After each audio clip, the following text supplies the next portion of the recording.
Welcome back. You're watching Sports on Prime. Now, tonight, we've got the newly elected Eastern Province Rugby Union President Andre Rademan from our Port Elizabeth studios. Good evening, sir, and welcome to Sports Live. Very good to have you on board. And firstly, congratulations on your appointment. Thank you very much. Thanks for having me on the show, and yeah, I appreciate it. Thank you. Now, even before you got this job, you knew that it was going to be a difficult one. I mean, it's been a tough road for Eastern Province Rugby for some time now. What are your main concerns in your new role? Well, the main concerns is to establish a rugby union again that focus on the main goal that we set is to play rugby, and that is what we are focusing on. And to do that, we've got a lot of problems to sort out, but we knew it before we were elected, before we went into office, when I was approached by clubs and businessmen and a lot of people in Port Elizabeth to make myself available. I knew what task is lying ahead, and I knew it's not going to be easy.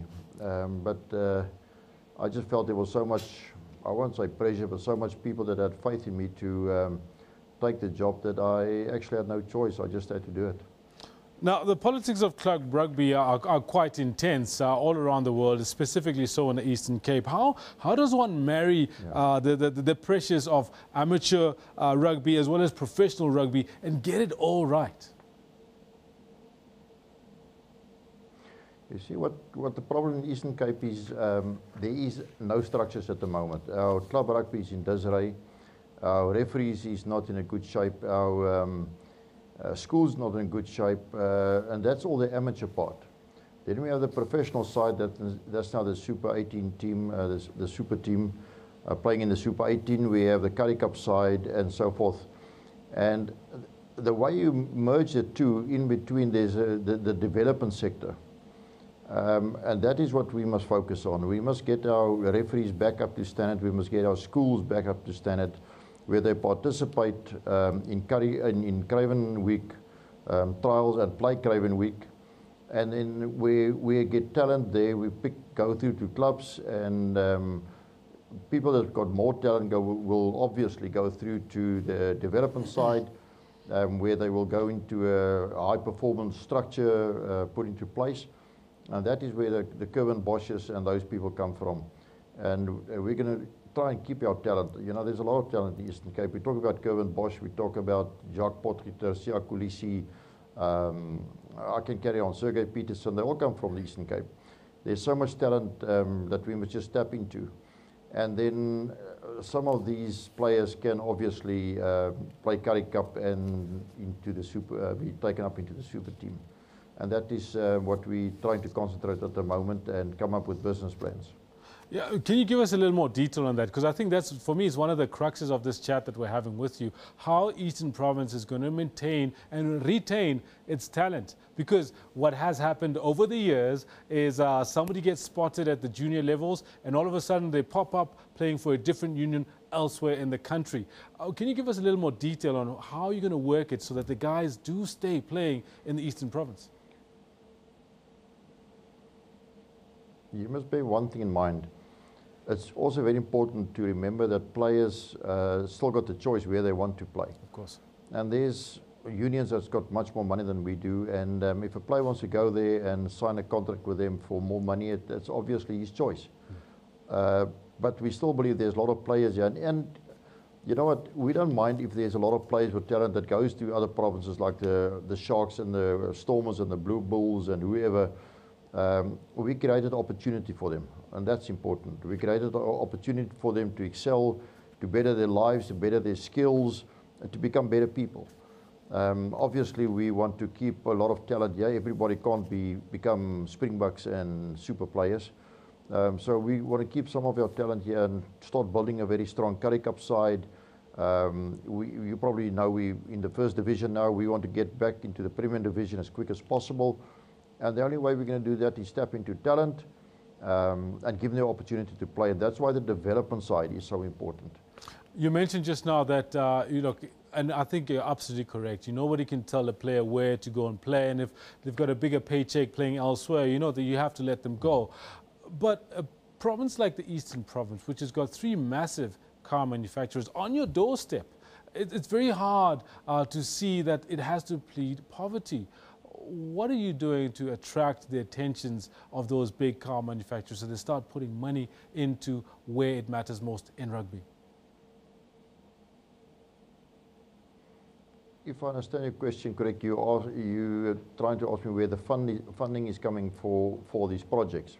Absolutely, especially considering we've got these massive car manufacturers just down the road in PE. Surely you've got a plan to try and attract their attention and try and get their money coming to the Eastern Province Rugby Union. Okay, well, the first thing, just to give an example, we took office Saturday with the election. We've been working, this team has been working non-stop. Everybody. We sat yesterday the whole day, to this morning 5 o'clock, me and the CEO, Charles Kraus, flew up to Johannesburg. We sat with Saru. We flew back from the airport, came directly to the studio here. The whole group, Makaya Jack was also in Johannesburg. He had the flight just before me out. Advocate Patel was busy with things today. The whole group, Batwini Matika, Chico, February, the whole group is working very hard. And what we are trying to do at the moment is we are establishing a business plan for every discipline, if I might call it that way. The referees, schools, club rugby, right through the structures. We talk about women rugby, we talk about sevens rugby. And with that budgets that is linking this to each other, and then this budgets with a business plan and like a type of manifesto we will take to different businesses looking for sponsorships and people to invest in the new EP Province Rugby fraternity. It's not going to be easy, we know that, because through what happened to EP at the moment, we lost, EP lost the faith of businesses and of a lot of people, rugby lovers, and a lot of people lost faith in EP, and we understand that. And you know, to get sponsors back and to get business back, we must rebuild that faith. So it's not going to be easy, and it's not going to, but it's going to be a hard road to travel. But we're confident we can do it if we have really sustainable projects and business plans, and we go forward to business people. They will tap into it. They will support us again, and we can put EP Rugby where it should be. We're not satisfied where it's at the moment. We do respect the laughing stock of the country, and we're not accepting it. If you look at what's happening in our rugby at the moment, but if you look where we can be with all the talent and our infrastructures, we can definitely be one of the top provinces playing rugby, and that is our main aim that what we're going to do. Very good. In closing, can you give us in a minute or less what your standpoint on transformation is and what you're going to be going to do going forward? Well, transformation is one of our key points we are focusing on. That's one of the things we are selling to business people, transformation, not only speaking about it, but doing it. 27% of the previously disadvantaged communities players comes from the Eastern Cape. I don't know whether you were aware of this. 27%, nearly a third of the country's previously disadvantaged players is from the Eastern Cape. If you look how many schools there is in rural areas, in King Williamstown, right over the Eastern Province. When we ran the campaign for my presidency, I visited a lot of rural areas, and I was actually shocked to see where they play rugby and how they play rugby, and under which conditions they're playing rugby. So one of our main aims is transformation, but doing it right, doing it the right way. And transformation is very broad. It includes the whole population, all spheres of the population.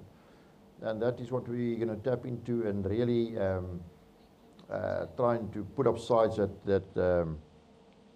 that proves that we are serious about transformation. We are serious about the involvement of business people. We're serious about their money. We are controlling it. And we're going to be very transparent. And one of the key issues of my presidency and of our executive is going to be very strict financial control. Mr. Rademan, thank you so much. To be accountable. Mr. Rademan, thank you so much for the time that you've given us tonight. Lots to chat about, and it's very clear that you understand exactly how tough the road can be. But it seems like you've got, one, your heart in the right place, as well as the right plans that you're putting together to get Eastern Province Rugby where it belongs, which is right at the top. There you have it. Andre Rademan speaking to us from our Port Elizabeth studios, the new president of the Eastern Province Rugby Union, talking tough, talking smart.